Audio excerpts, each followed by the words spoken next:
The first red flag wasn't even red, it was beige. Beige folder. Beige kitchen. Beige words from a woman I'd just married 24 hours earlier, standing barefoot on our overpriced imported tile, stirring hazelnut creamer into her coffee like nothing was wrong. Then she dropped the folder in front of me. New rules, she said, smiling like a hostess showing off a guest manual at an Airbnb. This is how it's going to be. I didn't answer right away. I looked at her, noticed how her tone didn't quite match the casual robe or the steam curling up from her cup. I didn't even touch the folder at first. I just studied the shape of her mouth when she said it, like it gave her a little thrill, like she'd been waiting for the ceremony to be over so she could start, whatever this was. I flipped it open. Rule 1. No visits to your family without notice or discussion. I need emotional safety and stability. Rule 2. Finances will be centralized through me for efficiency and mental load sharing. Rule 3. Physical intimacy will be discussed weekly. Separate bedrooms will be implemented during hormonal or emotional cycles. Rule 4. You acknowledge me as head of household in writing to prevent future disagreements. This is not a power grab, it's a boundary. There were 11 rules total. Some written like legal bylaws. Some written like the passive-aggressive demands of someone who reads too many self-help memes. Not one of them included a question. Not one assumed I had any say. She stood there, watching me read, sipping that creamer-drenched coffee like she was waiting for applause. I didn't yell. I didn't cry. I didn't say, "Are you serious?" like some wounded sitcom husband. I just closed the folder slowly and looked up at her. "Okay," I said. She tilted her head. "Okay. I'll go pick up dry cleaning. Be back in a bit. Can you also grab oat milk?" she asked. I nodded, smiling like a man who still lived here. Like a man who hadn't just been handed a loaded gun by someone who thought it was a joke. I walked out and didn't get the dry cleaning. I didn't even have anything at the cleaners. What I did have, stored in a weathered fireproof box in my old car trunk, was the original copy of our prenup. Not the version she'd half-read before the wedding and laughed off because we love each other. The real version. The one with the addendum she never noticed. The one her father signed off on when he funded the down payment on our starter home. A gesture of faith, he'd called it. I also had the marriage certificate, still warm from the county clerk's stamp, and the file from the title company, complete with the wire record for the $380,000 marital gift he contributed to the house. A gift contingent, as the footnote put it, on the continuance of the marital union in good faith and mutual trust for a period no less than 12 months. 12 months. And here we were, 24 hours in, with her demanding to be acknowledged as head of household and limiting family contact like a middle manager drawing up weekend shift schedules. I sat in the parking lot of a gas station, pulled out the papers, and reread them. I remembered the old attorney who drew them up for me, how he'd underlined that clause 3 times and said, "If she ever tries to leverage the marriage for control, this is your eject button. Silent, legal, and final." I never thought I'd use it. I never thought I'd need to. But there it was. All she had to do was prove her arrogance with something tangible, something written, something that changed the emotional terms of the marriage in writing. And she had. She'd done it with a beige folder and a line that still echoed in my head. This is how it's going to be. I didn't feel heartbreak. I didn't feel rage. I felt quiet. Quiet like the kind that comes just before a switch flips. She thought she'd won. She thought the power had transferred with the ring. What she didn't know, what she didn't even consider, was that I never played power games out loud. Not once. I let people talk. I let them boast. I let them make the first move. Because that's all I needed. One documented, traceable move. And she had just handed me 11. Signed and dated. When I walked back in later that afternoon, she barely looked up from her laptop. "You forgot the oat milk. I'll get it next time." She didn't even notice I was carrying the folder again. The same one, only now padded with a fresh set of certified copies. I slid it quietly into the desk drawer in the hallway. "By the way," she called out from the kitchen, "we need to talk about the garage. I'm thinking it should be my art space." I nodded, flipping the hallway light off behind me. "Sure, we'll figure it out." She thought I sounded agreeable. What she didn't realize, that garage was already the legal address of my holding company, and her father's gift was already on its way to becoming a demand. The elevator ride to the 12th floor was slow, almost theatrical. The kind that gives you time to second-guess everything you're about to do. I didn't. The office smelled the same way it had 3 months ago, polished oak, lemon-scented disinfectant, and old money pretending to be new. The receptionist glanced up at me like I was a ghost. "Mr. Ayers," she said with a forced smile. "Didn't expect to see you again so soon." Didn't expect to need to, I replied. She paged Martin Heller, the trust manager who'd handled the paperwork for our home. I remembered him clearly, buttoned shirt too tight at the neck, navy tie with microscopic anchors, and a habit of tapping his pen against his clipboard like a man who hated pauses. He came out of his office with that same tight-lipped efficiency. You bring the documents? I handed him the manila folder. Marriage certificate, signed prenuptial agreement, title transfer forms, and, the kicker, her list of rules, complete with her handwriting, signature, and date in the top right corner. Heller flipped through them one by one, his eyes darting back and forth like a scanner in a courtroom. When he hit page 3, Rule 4, you acknowledge me as head of household, he stopped tapping the pen. This is new, he said. She gave it to me the morning after our wedding. He nodded slowly, his thumb brushing across the embossed letterhead of the prenup like he was dusting off a memory. You know what this means, don't you? He asked. I just stared at him. This voids the good faith clause. Hell, it vaporizes it. I leaned back. Then let's vaporize the gift. Heller gave a small whistle. Most people don't read the footnotes. I paid extra to write them. He smiled, for the first time in years, probably. A real one. Not the courtroom kind. Not the UVE just inherited grandma's farm kind. But a genuine grin. Small, sharp, and impressed. I'll draft the memo, he said. Her father won't see it coming. That was putting it lightly. Because her father, George Whitmore, was the type of man who didn't believe in consequences. He believed in leverage, in control, in intimidation softened by country club etiquette.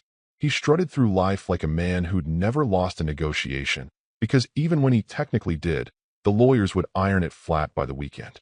He called it a marital gift. That $380,000 wired from his business account to the title company on a Thursday morning 6 weeks before our wedding. He made sure I saw the email. Consider it a vote of confidence in your commitment to my daughter. The phrasing was deliberate, and so was my response. Then let's make it mutual. Let's tie it to the marriage. So we did. Clause 3C. Should either party violate the spirit of the union through acts of misrepresentation, coercion, or emotional fraud within the first 12 months, all gifts tied to property ownership revert to repayable status. No arbitration. No delay. It was an elegant clause. Too elegant for my now wife to notice. And far too obscure for a man like George Whitmore to imagine being used against him. But she'd done it. The moment she slid that folder across the table and said, "This is how it's going to be," she lit the match. Because marriage wasn't a game of romance in our world. It was a contract with real consequences. And coercion? That was the nuclear trigger. Heller pulled out a worn leather-bound ledger from a locked drawer and opened to the page marked Whitmore Transfer. The wire record was there. Amount, date, sender, purpose. He slid it toward me. I'll mark it as convertible. To a loan. I asked. To a demand note. 30 days. And the house. Title reverts to the original buyer. No co-signature required, since her interest was conditional. We didn't toast. We didn't shake hands. We didn't say, let's get them. This wasn't a vendetta. It was math. She'd changed the rules. I just filed the results. Before I left, Heller looked up at me with a kind of puzzled admiration. Why didn't you say something the moment she gave you that list? I zipped the folder shut. Because she thought I wouldn't. He nodded. That's the thing about these types. They never expect silence to be a move. And it had been. Silence gave her rope. Silence gave her comfort. Silence gave her confidence. And then silence weaponized all of it. I walked back out to the elevator. Pressed the button. No music. No fanfare. Just the quiet hum of machinery preparing to lower me 12 floors down. Back into the world where she still thought she'd won. Where she still thought the house was hers. The marriage was secure. The money was free. And her father? Still sipping overpriced wine with his advisors, blind to the fact that his bank was now the one under siege. Because it wasn't just a gift. Not anymore. It was a debt. And I had just called it due. She thought I was adjusting. She thought the silence meant surrender. That the absence of pushback was acceptance. And to be fair, most men would have done exactly that. They'd nod through the patronizing tone, laugh off the digs about retraining, and pray things would eventually settle into something resembling normal. But I'm not most men. And I wasn't praying. I was recording. The first time she said it, I'm retraining him, was at dinner with her college friends. We'd gone to some overpriced Mediterranean place where the tablecloths looked like IKEA napkins and the cocktails came with edible flowers. She clinked glasses with her sorority sister from back east and announced, loud enough for the next table to hear, Week 1 of marriage, and I already have him doing the dishes and folding towels the right way. Slow clap for retraining husbands, please. The table laughed. I smiled. I even raised my glass. What she didn't know was that I'd left my phone recording in my jacket pocket. Not because I needed proof she was mean, but because her tone was evolving, from playful to possessive, from sarcastic to strategic. And the more she felt in control, the more she verbalized it. She started texting me lists of chores by bullet point. Since you're home early, please complete these before I get back, red heart, followed by timestamps. Dishwasher, vacuum hallway, move my car to the curb, fold blankets, refill Brita. Always with a heart emoji. Always like it was a reward. I printed them out. She started saying my house instead of our house. Subtle at first, then blatant. Can you take your shoes off? I just had my floors polished. Or, don't leave clutter in my guest bathroom. I screenshotted those too. Sorted by date, tone, and content. The guest bathroom, by the way, I paid for it in full. Renovation. Fixtures. Custom tiling. She chose the scent diffuser and the towels. That was her contribution. Then came the recordings. She'd take her calls on speaker, walking around like a TED Talk was always on standby. I didn't need to sneak. She didn't filter herself. That's what power does. It makes people loud. One day, she was pacing the living room, phone in one hand, wine glass in the other, laughing with her best friend Kim. He thinks being calm makes him smart, she said, between sips. But I run this house. I run him. His family's got zero backbone. He married up. He just doesn't know it yet. Kim cackled. God, I love you. Oh, honey, she added. He's like a rescue dog. A little skittish at first, but if you're firm, they adapt. That one went into the video archive. External mic, clean audio. Timestamped. Then there were the receipts. Not the literal kind, though I had those too, but behavioral ones. I started journaling, line by line, what she said, how she said it, context, emotional tone. I matched it with bank statements and text logs. Like the time she told me we were co-managing finances, then withdrew $7,200 from our joint honeymoon savings to surprise her sister with a girls' trip. I wasn't even told. Just found out via the banking app. She said, you wouldn't understand. It's emotional support. I replied, sure. Makes sense. Then logged it. Transaction ID, date, quote.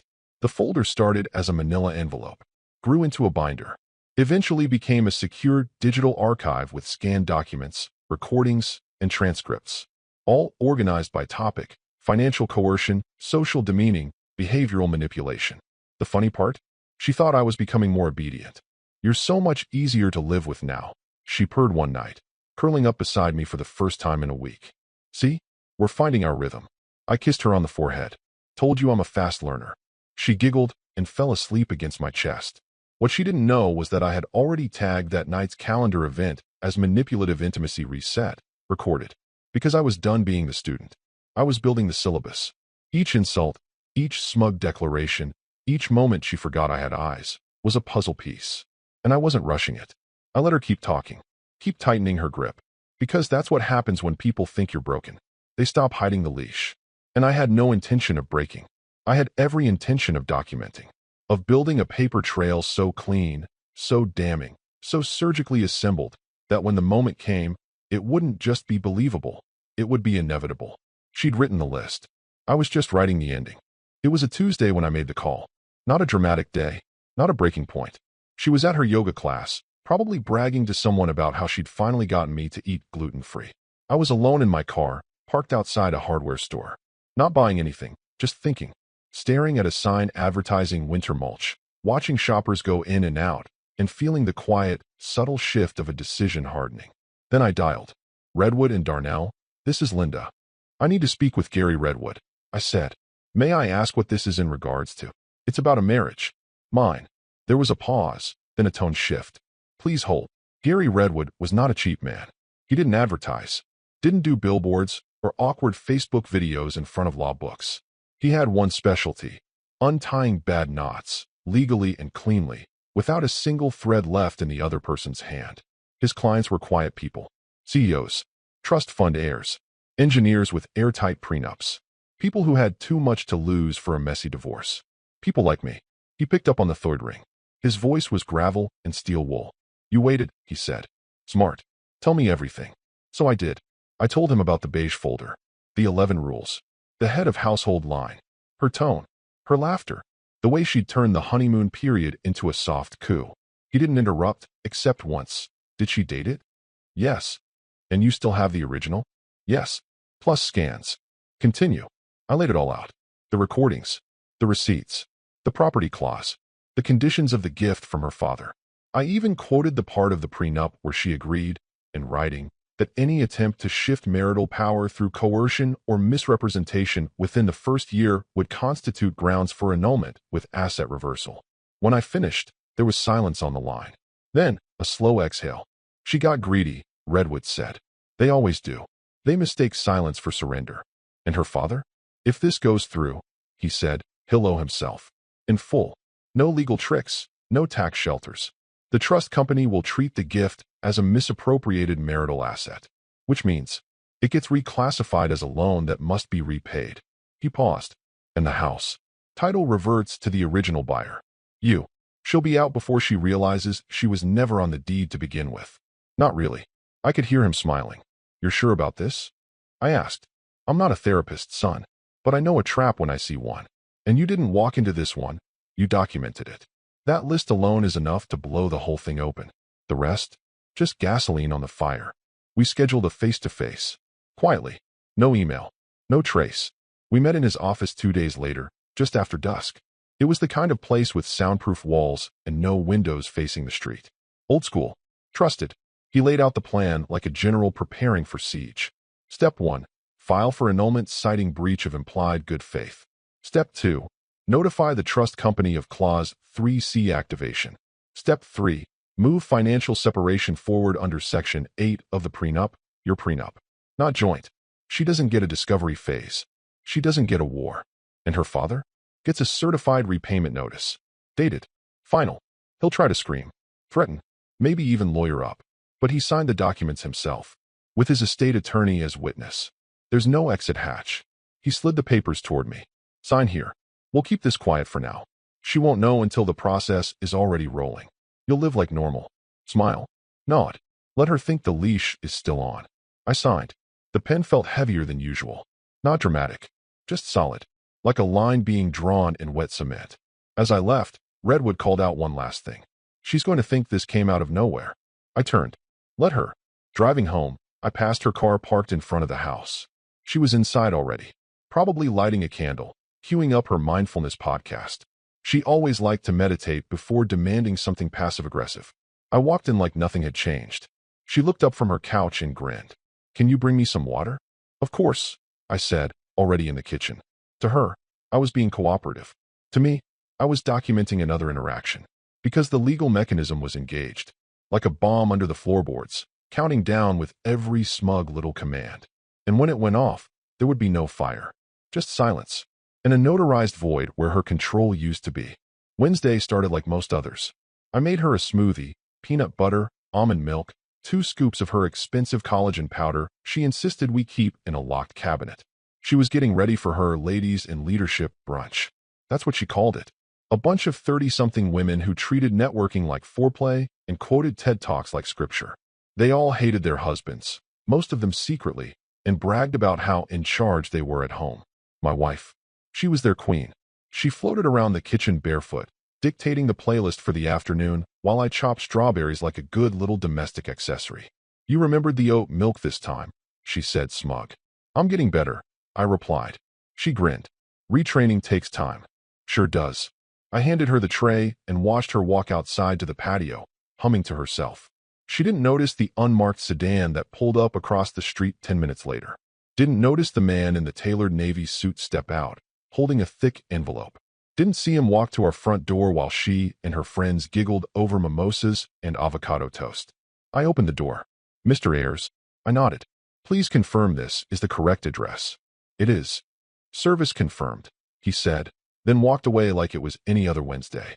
I slid the envelope onto the marble kitchen island and went upstairs, not saying a word. 20 minutes later, I heard it. A sudden stop in the laughter. Forks pausing midair. A strange silence hanging over the patio like a power outage had just hit the brunch. She must have seen the envelope sitting there, cream-colored and ominous, with her full legal name typed in bold across the front. It's a curious thing to watch arrogance collapse in real time. I stood at the top of the stairs as she came in, envelope in hand, already half open, her face shifting through confusion, irritation, and then something harder to define. She read the cover sheet, then the motion, then the attached clause from the prenup, then the activation letter from the trust company, stamped and initialed. And just like that, the wine left her cheeks. She didn't scream. She didn't throw anything. She didn't even blink. She just turned around and walked. No, marched into the bedroom and shut the door. I stayed upstairs. Listened. The phone rang. Her father. No answer. Then again. And again. She finally left a voicemail. Dad, it's happening. I think he filed something. I don't understand. Where did this come from? Please call me. The words filed something were telling. Even in that moment, she couldn't admit what it was. Annulment. Breach of good faith. Reversion of assets. Immediate liability. She opened the bedroom door and stared at me. You blindsided me. I followed the contract, I said calmly. You remember, the one we both signed? You're ending this? Just like that. No, you ended it. I'm just filing the paperwork. This is about the list? Her voice was high now, thinned out with panic. It was a joke. Then you should have put a punchline at the bottom. I walked past her and went downstairs. Her friends were still on the patio, pretending not to eavesdrop, while visibly frozen in mid-sip. She followed. Don't you dare make this public. My father isn't answering your calls. I could see it hit her. That tiny click behind the eyes.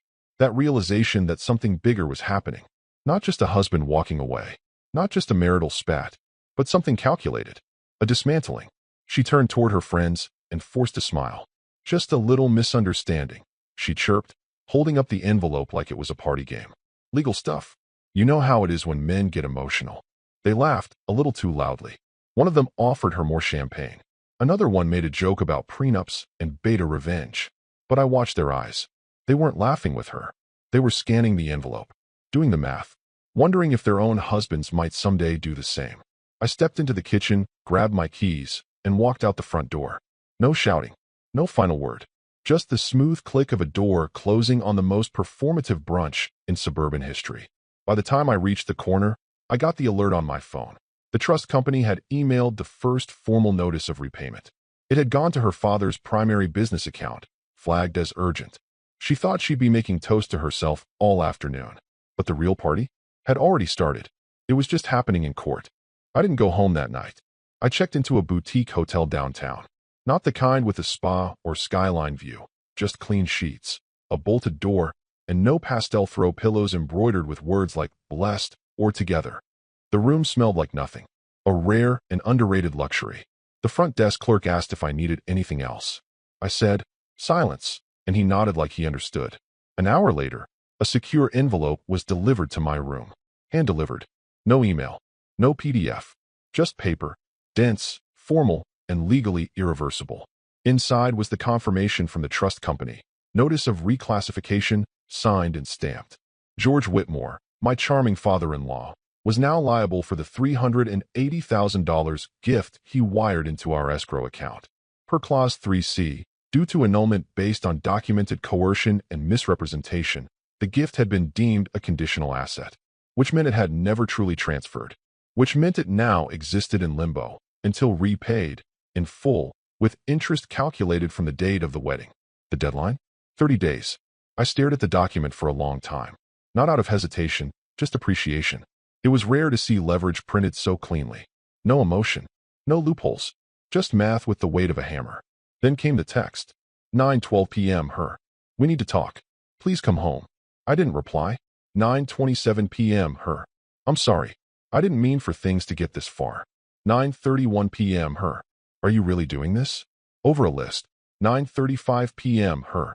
My dad is furious. Please just talk to me. I let the screen dim. Waited another 10 minutes. Then finally responded. 9:46 p.m. Me. Check with your lawyer first. And that was it. No explanation. No accusations. No performative morality. I wasn't interested in playing the how could you game. She knew what she did. She just didn't expect it to matter. The silence on her end was louder than all her texts combined. By 10:30, I knew she had reached someone. The message indicators stopped. The storm passed. Or more accurately, it went internal. Into strategy mode. She would start calculating now, mapping out what she thought were options. But none of them would lead anywhere she liked. Because she didn't understand what she triggered. She thought annulment was a humiliation. A moral failure. something that could be walked back if she apologized hard enough. She thought the rules were emotional, negotiable. What she didn't know was that the contract didn't care about feelings. It didn't care if the brunch group sympathized. It didn't care how hurt she was. It cared about facts. Fact. She handed me a written list of demands one day after signing a marriage agreement that explicitly forbade coercion. Fact. Her father funded the down payment on our house as a marital gift, conditioned on good faith continuation. Fact. She breached both. In writing. On video. On record. There wasn't a lever she could pull that would make that go away. I laid back on the hotel bed and stared at the ceiling, listening to the faint buzz of the air conditioning. I thought about the dinner we were supposed to have that night. She'd made a reservation, a fancy place with candlelight and overpriced scallops. It was supposed to be our midweek connection night, something she'd written into our marriage calendar with color-coded blocks. One of the few rules I didn't argue with. She'd be sitting there now, maybe still waiting, maybe not. Maybe still clinging to the belief that I'd come walking in, sheepish and conciliatory, saying we'd gone too far, that I didn't want to blow everything up. But I did. Not out of spite. Not out of anger. Out of precision. She handed me a match and poured the gasoline herself. All I did was light it quietly and leave the door unlocked so she could watch it burn. Outside the hotel window, the city glowed. People moved on sidewalks, laughing into phones, ducking into bars. The world kept turning. Back at the house, she was realizing something she'd never considered before. That control isn't the same as security. And that love, once manipulated, doesn't owe you a soft landing. I slept well that night. No podcasts. No candle diffusers. No chore lists waiting by the sink. Just me, a signed document, and the realization that sometimes silence is the loudest answer you can give. She finally got through to her father late the next morning. According to the trust company logs, which I now had access to, thanks to my designation as a conditional beneficiary, George Whitmore opened the certified email at 10:03 a.m. and placed his first call to her at 10:06. The tone? I could only imagine. But I pictured her holding the phone at arm's length while pacing barefoot through our now very temporarily shared kitchen, whispering things like, "I didn't know," and "It was just a form," and "Why are you yelling at me?" They scheduled an emergency meeting with Thomas Claiborne, their family's longtime estate lawyer. Claiborne was the type of man who wore gold-framed reading glasses, carried a leather-bound planner, and spoke in half-sentences that made you feel like the problem was you, not the law. They met in George's office downtown, the one with the dark wood walls and a vintage globe nobody ever spun. She showed up in oversized sunglasses and a tight gray dress, looking like a woman trying to project control she didn't have. George looked like a man who hadn't slept. Rumor was he'd been yelling at his CFO all morning, demanding to know how no one had flagged this clause earlier.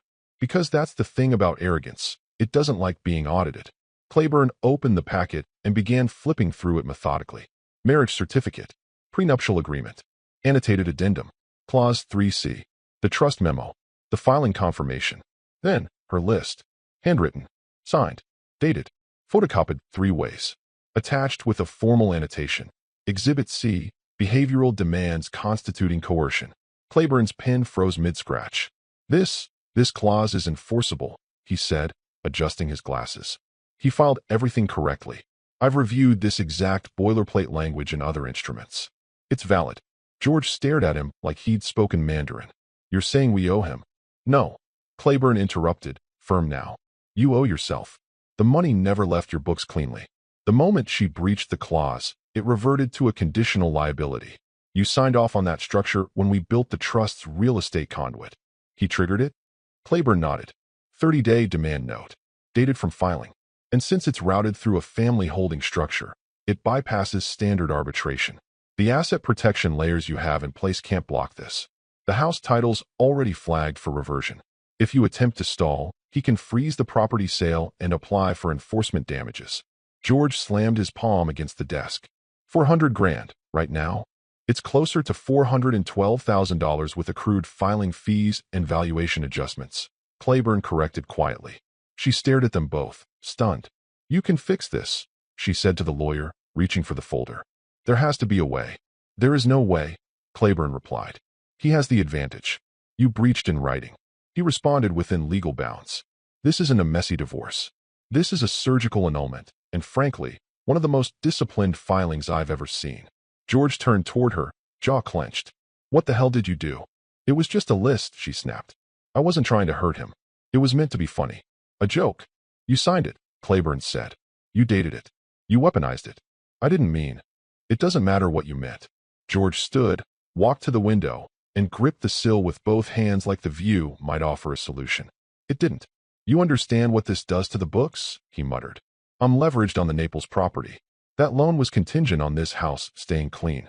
If I pull liquidity to cover this note, I trigger a penalty clause with the private bank. That's not my fault, she said defensively. No. He turned back to her, his voice now low and lethal. You wrote 11 rules. Told him when he could visit his own mother. Demanded separate bedrooms. And now, you're going to sit here and say it's not your fault. Claiborne closed the folder with a soft snap. You both underestimated him, he said. That's the real problem. You assumed silence meant submission. George looked like he'd swallowed battery acid. Can we settle? You can try, Claiborne said. But I doubt he wants that. She folded her arms. Why not? Because this wasn't about money. If it were, he'd have gone for alimony or damages. This, he tapped the file, was about control. And he just took it back. They sat in silence for a long time. No one said what they were all thinking. That she'd turned the marriage into a performance, and he had turned her performance into evidence. Now the walls were closing in, not because of spite, but because of structure. The kind her father once praised. The kind she thought didn't apply to her. And for the first time since the wedding, the three of them realized something terrifying. She didn't marry a quiet man. She married a patient one. And he wasn't done. She came home ready for war. The ride from her father's office had been quiet, tight-jawed, hands clenched around the steering wheel like she could choke control back into her life. She didn't speak to George on the way out. He hadn't looked at her. And when she finally broke the silence in the parking lot, "We'll fix it," he just got into his car and drove away. No hug, no plan, just exhaust fumes and a locked phone screen. So when she pulled into the driveway, she slammed the gear into park and marched to the front door with her purse swinging like a weapon. She'd imagined how it would go. Demand answers, shift blame, find some way to shame me back into conversation.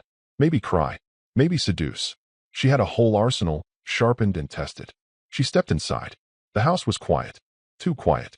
The scent diffuser she insisted on, bergamot and amber, because it reset the nervous system, was still running in the hallway, which made the stillness even louder. Daniel, she called. No answer.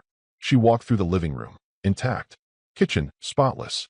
Even the dishes in the drying rack were arranged by size, which irritated her. She always said I stacked them like an accountant, not a husband. Then she turned toward the bedroom. It took her exactly 3 seconds to realize what was wrong.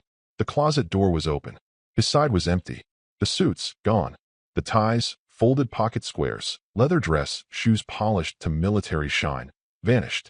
The drawer where he kept his cufflinks was pulled out and left askew, as if it had been opened deliberately, but without haste. She rushed to the safe. Open. Cleaned out. No documents. No files. No passport. She didn't scream, not immediately. She froze, like a chess player realizing they were in checkmate and hadn't seen it coming. Then she turned. It was sitting there on the kitchen table. The beige folder. The one she had filled with her list of new rules that first morning, smiling over her oat milk latte like she was the protagonist in some romantic comedy about taking charge. She walked toward it slowly, as if it might explode. The top page was flipped open. Rule 4 was underlined in red pen. You acknowledge me as head of household. And directly beneath it, scrawled in black ink, her own handwriting, casual and decisive. This is how it's going to be. Next to it, a single post-it note. Yellow. Centered. Agreed. Annulled. That's when it hit her. Not all at once. Not like a movie where someone drops to their knees. No, it was quieter than that. It was a hollowing, like someone had reached inside her and started gently pulling wires out. She walked backward, sat down in the kitchen chair, his chair, and stared at the list like it was a ransom note from a version of herself she didn't recognize anymore. Because she hadn't just tried to take control. She had documented it, signed it, gift-wrapped it, and handed it to someone who understood contracts better than she understood control. She thought the list had been power. She thought the rules made her safe. But now the bedroom was empty. The power was gone. And the rules? They weren't rules at all. They were evidence. Outside, a bird chirped on the windowsill. A lawnmower buzzed in the distance. The world didn't care that she'd just been legally and emotionally evicted. She grabbed her phone and opened our messages. Scrolled up. Back through weeks of her barking orders in emoji-wrapped texts. Back through the passive-aggressive comments. The unacknowledged sweetness he used to send, picked up your dry cleaning, made your tea, left it by your laptop. She'd never replied to those. Not once. Now she typed, "Please come back. I didn't mean it." She stared at it, then deleted it, then typed again. "I'll change. I swear. We can start over. Please." Then deleted that, too. Because suddenly, she understood something she never saw in all her workshops and empowerment brunches. You don't negotiate with someone who already signed the exit clause. You don't win against a man who waited until he had every receipt in order before walking out without a sound. And you definitely don't rewrite the rules once he's proven he read the fine print first. The bedroom was empty, but the silence? That was full of meaning. 3 days later, her name disappeared from the deed. It was done quietly, efficiently. No lawyers shouting in courtrooms, no dramatic courtroom gasps, just a quiet filing at the county registrar's office downtown. The new title listed me as the sole property owner. No co-signature required. Her name had never technically been part of the deed, only noted as a residing spouse under the marital trust structure, one that no longer existed. The document that finalized it was just 4 pages long, but it hit like a wrecking ball. The registrar clerk didn't blink. He'd seen 1,000 property transfers. One more meant nothing. But to her, it meant everything. Because when she got the notification, certified mail, signature required, it wasn't addressed to us. It was addressed to me. Alone. That was the first domino. The second fell that same afternoon, when her favorite brunch friend, Aubrey, the blonde with the curated Instagram marriage and the surgically enhanced virtue signaling, texted her. "Are you okay? We heard about the deed. We're all a little confused." Not angry, not supportive, just confused. And with that single message, the brunch group, the curated circle of suburban royalty, fractured. Within 48 hours, she was uninvited from a wine tasting. The group chat went silent. And someone, probably Rachel or Dana, they always had loose lips when Rose was involved, started whispering the real story, that she'd been served annulment papers while hosting brunch, that her husband walked out with everything and left her with a post-it. And worse, that it had all been legal. That word, legal, spread like blood in a shark tank. Suddenly, her empire of curated power moves and passive-aggressive flexes was nothing more than a very public cautionary tale. Not empowered woman, but woman who underestimated the quiet guy. Meanwhile, her father was unraveling. The repayment demand from the trust wasn't optional. The clause was airtight. His estate manager had already missed the first appeal window. Now the repayment clock was ticking loudly. George Whitmore began dumping assets. First, it was the smaller stuff. Shares in a mid-tier logistics firm, a half-finished investment in a health food app. Then, 2% of his long-standing equity in a private real estate REIT he'd sat on for a decade. All to cover a single marital gift he once waved off like a tip to a valet. I had eyes on it all.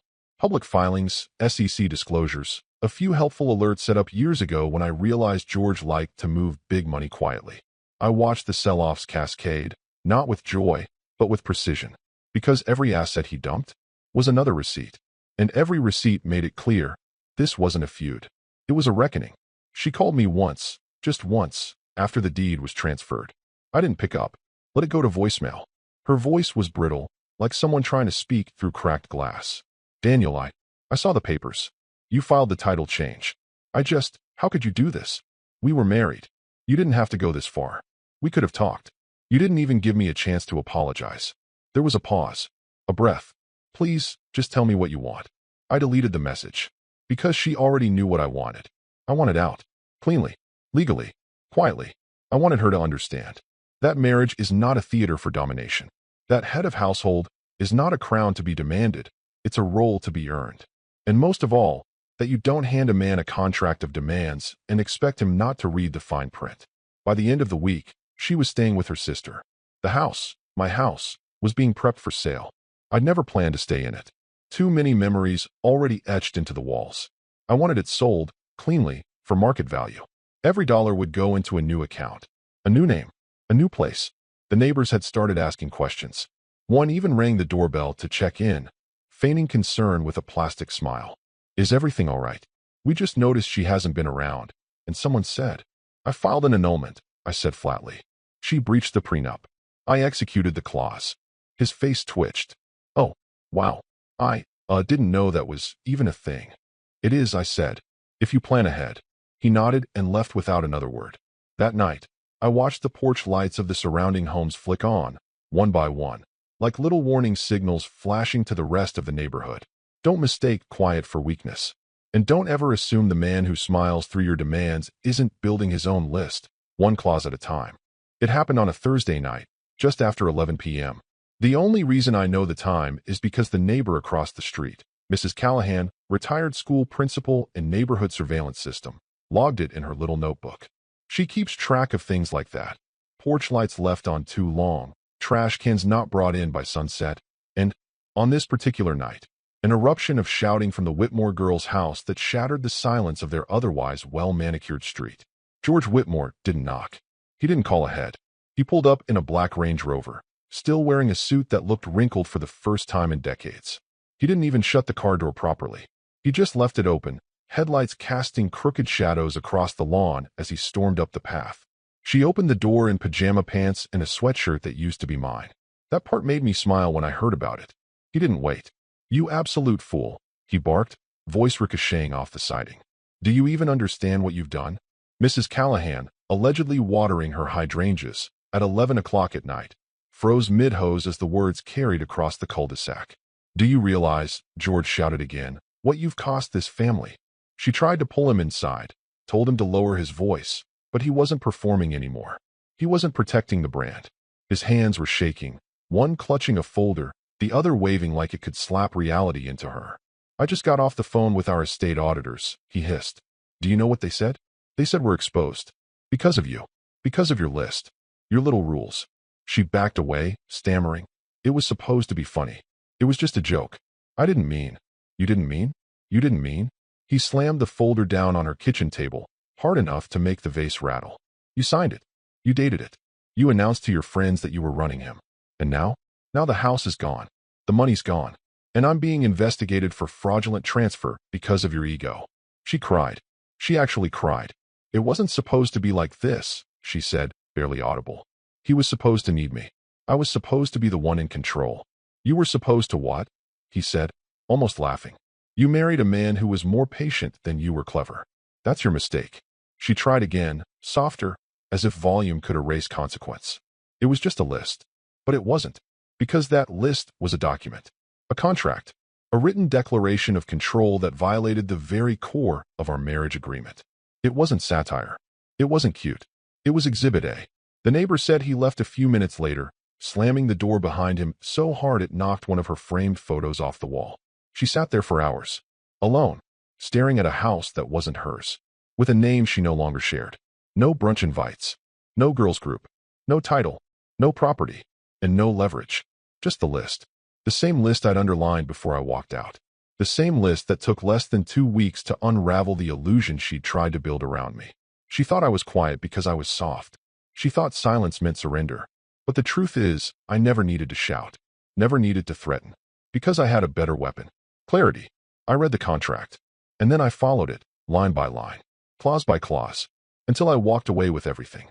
And left her exactly what she demanded. Her rules. Written. Signed. Enforced.